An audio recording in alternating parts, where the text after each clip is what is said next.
हनुमान लला की बाल लीला देख वाली भी आश्चर्यचकित रह गया। उसे अपने ही बल और पराक्रम पर संदेह होने लगा, परंतु अहंकारी वाली को किसी भी स्थिति में हार स्वीकार नहीं थी। वहाँ केसरी और अंजना हनुमान लला के दिव्य कुंडल और कंठहार को लेकर भी चिंता में पड़ गए थे। तब स्वयं बृहस्पति जी ने उन्हें बताया कि ये दिव्य कुंडल और कंठहार केवल युवराज की माता ही देख सकती हैं।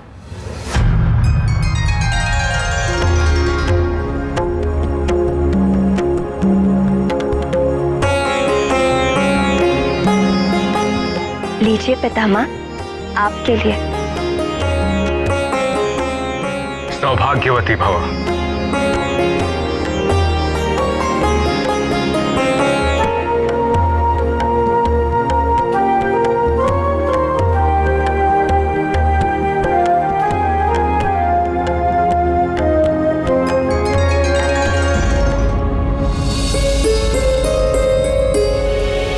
वानरराज, युवराज कहाँ है? यही तो है, अभी तो लिटाया मैंने।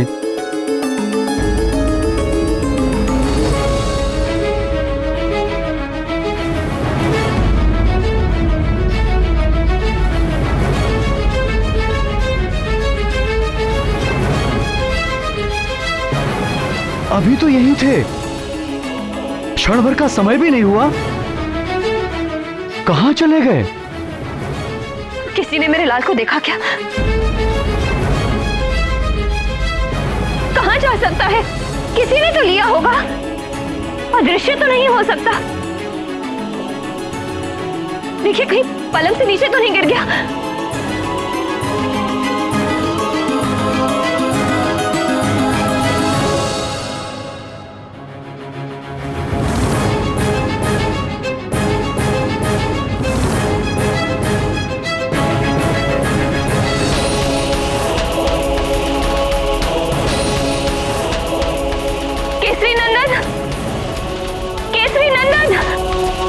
अंजने!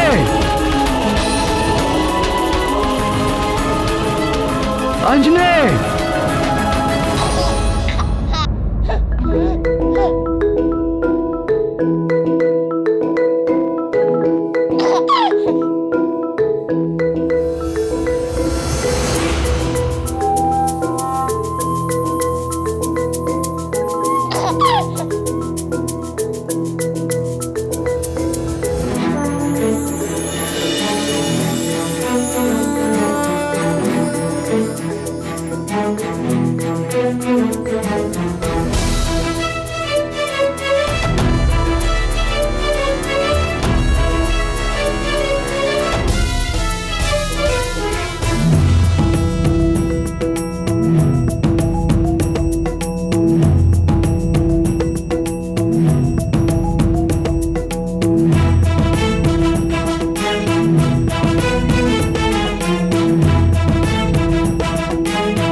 ये कैसा चमत्कार है प्राण वल्लभ? 2 दिनों के हनुमान लला घुटनों पर चलने लगे। इसमें आश्चर्य कैसा? हमारे श्याम सुंदर ने भी जन्म से 6वें दिन ही राक्षसी पूतना के प्राण खींच लिए थे। आंखें जो देखती हैं और जिसे सत्य मानती हैं, वो अधिकतर एक भ्रम होता है। सर्वव्यापी भगवान शंकर अपनी 8 मूर्तियों के रूप में इस जगत के हर तत्व में वास करते हैं।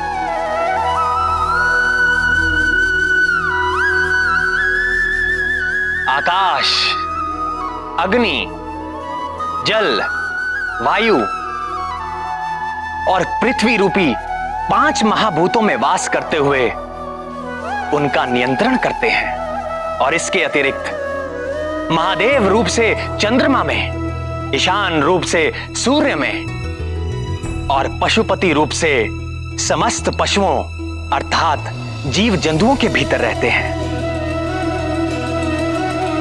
सूक्ष्म से सूक्ष्म कीटाणु से लेकर सारे पशु, पक्षी, मनुष्य, देवता, इन सब की आत्मा में पशुपति उपस्थित है।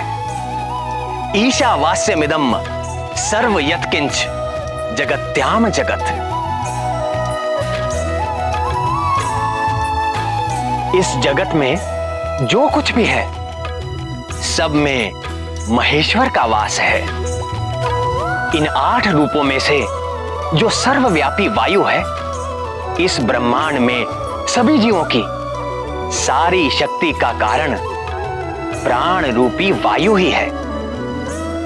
और जब ये शक्ति एक रूप ले लेती है तो वो और कोई नहीं, स्वयं हनुमान ही है। यदि वो प्राण वायु रूपी हनुमान अपने शैशव में ही वज्रकाय हो, महाबली हो, संकट मोचन हो, तो आश्चर्य कैसा। उन्हें देखने वाले निरंतर अद्भुत रस में डूबे रहे तो आश्चर्य कैसा। वो हैं ही अद्भुत। अद्भुत शिशु, हमारा शत्रु एक शिशु।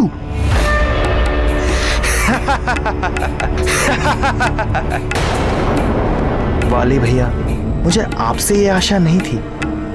अब आप शिशुओं से भी प्रतियोगिता करने लगे। ये कोई हंसने की बात नहीं है सुग्रीव। वो मरकट कोई साधारण शिशु नहीं है।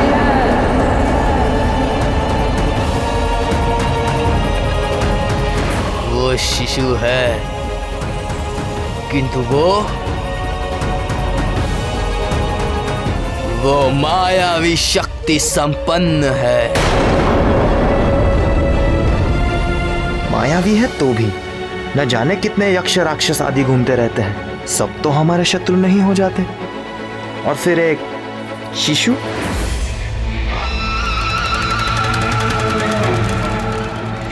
तुम समझते क्यों नहीं सुग्रीव? तुम मुझ महानतम के निर्णय पर संदेह कर रहे हो। तुम्हें क्या लगता है मैं महानतम अकारण किसी अजन्मे शिशु के प्राण लेने का प्रयत्न करूंगा? नहीं वाली भैया, मेरे कहने का ये अर्थ नहीं है।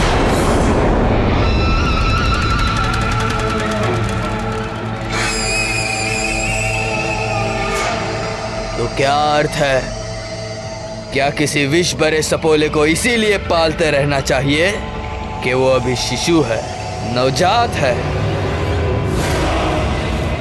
अरे मूर्ख, बुद्धिमान तो वही है जो विष वृक्ष को बढ़ने से पूर्व ही उसे जड़ से उखाड़ के फेंक दे। वह मरकट हमारे किष्किंधा राज्य और परिवार को ग्रसने वाला राहु है। यदि हमने उसका नाश नहीं किया तो वो हमारा विनाश कर देगा।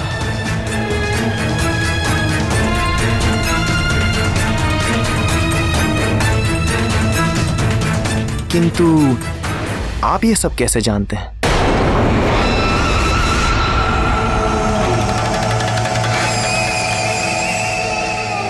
स्वयं देवर्षि नारद जी ने मुझ महानतम को यह सूचना दी।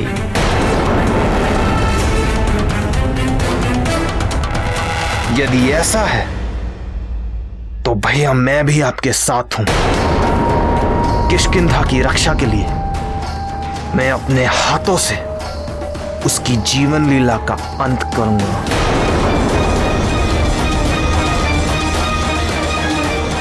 आप जब कहें तब मैं चलने के लिए प्रस्तुत हूं। कब चलना है? कल भोर में ही।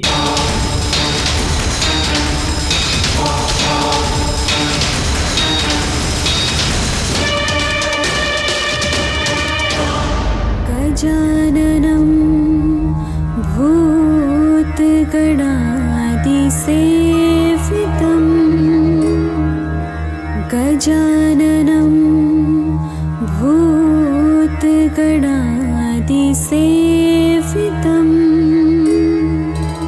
कपित्थजम्बुफलचारुभक्षणम् उमासुतं शोकविनाशकारकं नमामि विघ्नेश्वर पादपङ्कजम्।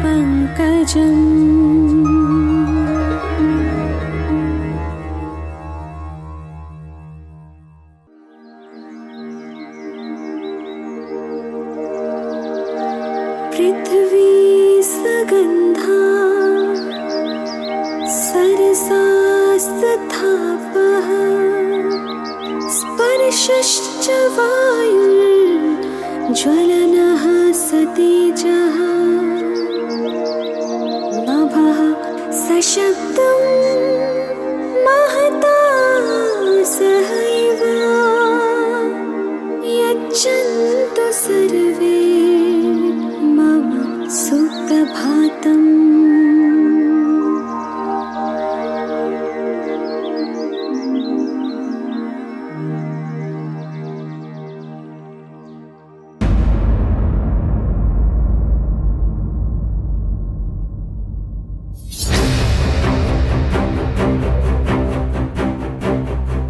सोच क्या रहे हो भैया?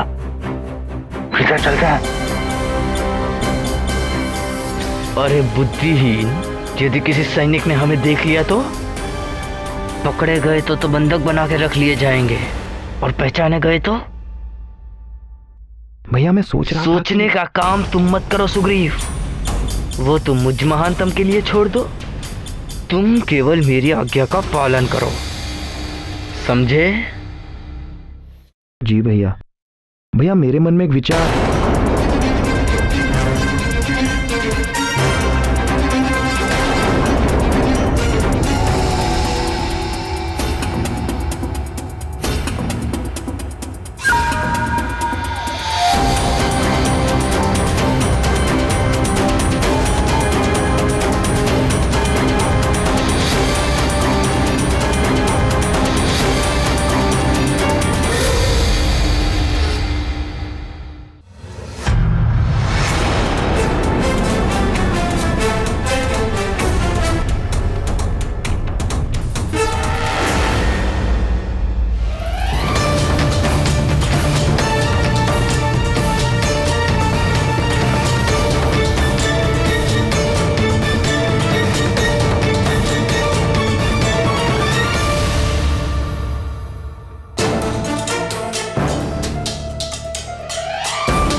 कितना मोहक शिशु है, इतना प्यारा शिशु मैंने आज तक नहीं देखा। प्यारा शिशु? अरे मूर्ख, ये वही मरकट है, हमारा शत्रु, किष्किंधा का शत्रु। किंतु भैया वो मरकट नवजात है, कुछ दिन पूर्व ही जन्मा है, किंतु ये तो 5-6 मास का दिख रहा है।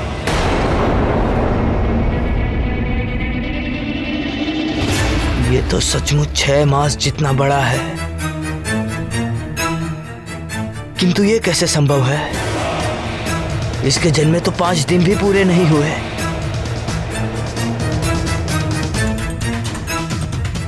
कोई और होगा हमारा शत्रु, ये तो कहीं से भी दुष्ट नहीं लगता। ये तो कितना शांत है, इसे तो देखने से ही मन में आनंद सा उठता है। ये वही शिशु है, मुझ महानतम से ये भूल नहीं हो सकती। किंतु भैया, किंतु कुछ नहीं, तू जानता नहीं, ये दुष्ट बड़ा ही भयानक मायावी है। मायावी? मुझे तो नहीं लगता। जब तक प्राणी का कर्म शुद्ध नहीं रहता तब तक उसकी बुद्धि अशुद्ध रहती है। वो सत्य को सामने देखकर भी देख नहीं पाता। उसके कल्याण का मार्ग बार बार उसके सामने आता है, फिर भी वो उसका चुनाव नहीं कर पाता। समझाने वाले को वो अपना शत्रु समझता है और अंत में अपने सर्वनाश को प्राप्त हो जाता है। विनाश काले विपरीत बुद्धि। वाली परम संत हनुमान को बार बार देखकर भी उससे शत्रुता करता रहा और अपने अंत काल तक ऐसे ही भटकता रहा। कर लिया लल्ला ने स्नान, अब कर लीजिए थोड़ा ध्यान। हार कंठ में कुंडल कान, कितने सुंदर है मुस्कान।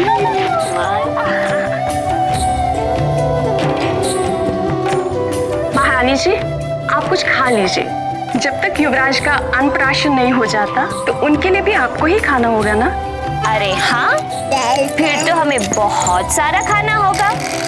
क्यों केसरी नंदन? लीजिए महारानी जी, खा लीजिए।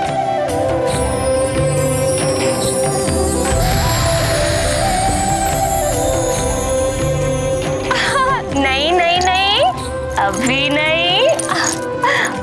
ढाई माँ, आप भी खाइए ना। अभी नहीं, अन्नप्राशन के बाद।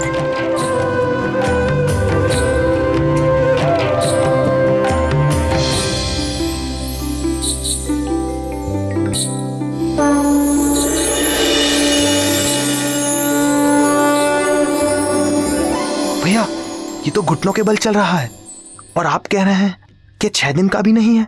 मायावी है मरकट, बोला था ना मैंने।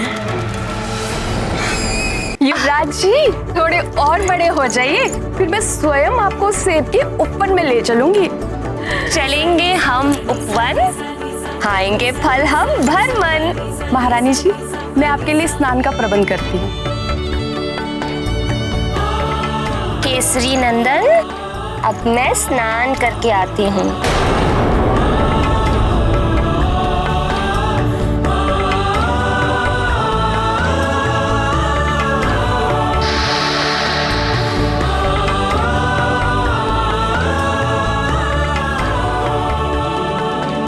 अब माँ जा रही है करने स्नान और आप कीजिए कुछ क्षण आराम।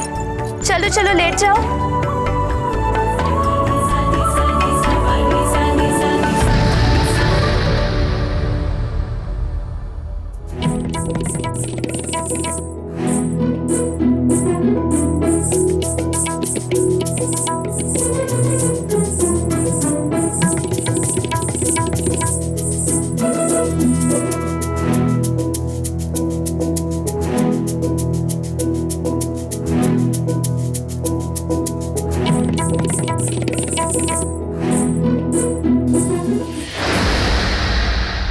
देखो तो इस मायावी मरकट को, 5 दिन का भी नहीं है और सेब खाना चाहता है। किंतु भैया,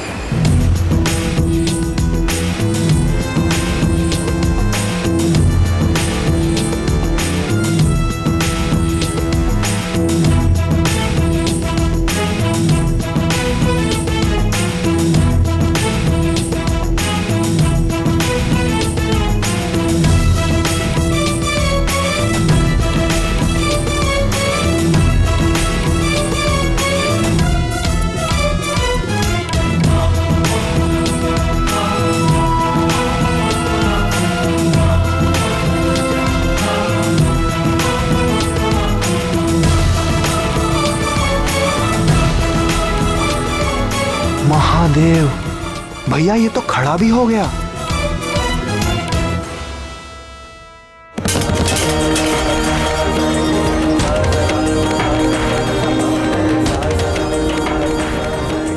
तो सच में चमत्कारी शिशु है। चमत्कारी नहीं, मंदबुद्धि,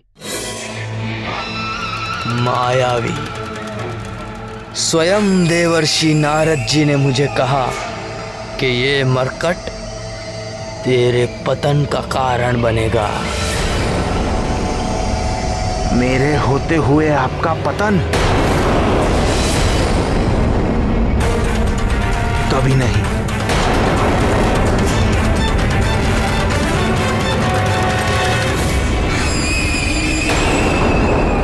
हनुमान लला की बाल लीला देख वाली भी आश्चर्यचकित रह गया। उसे अपने ही बल और पराक्रम पर संदेह होने लगा, परंतु अहंकारी वाली को किसी भी स्थिति में हार स्वीकार नहीं थी। वहाँ केसरी और अंजना हनुमान लला के दिव्य कुंडल और कंठहार को लेकर भी चिंता में पड़ गए थे। तब स्वयं बृहस्पति जी ने उन्हें बताया कि ये दिव्य कुंडल और कंठहार केवल युवराज की माता ही देख सकती हैं।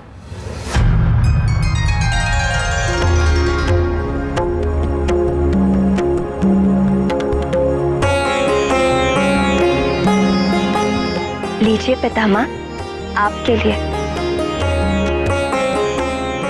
सौभाग्यवती भव।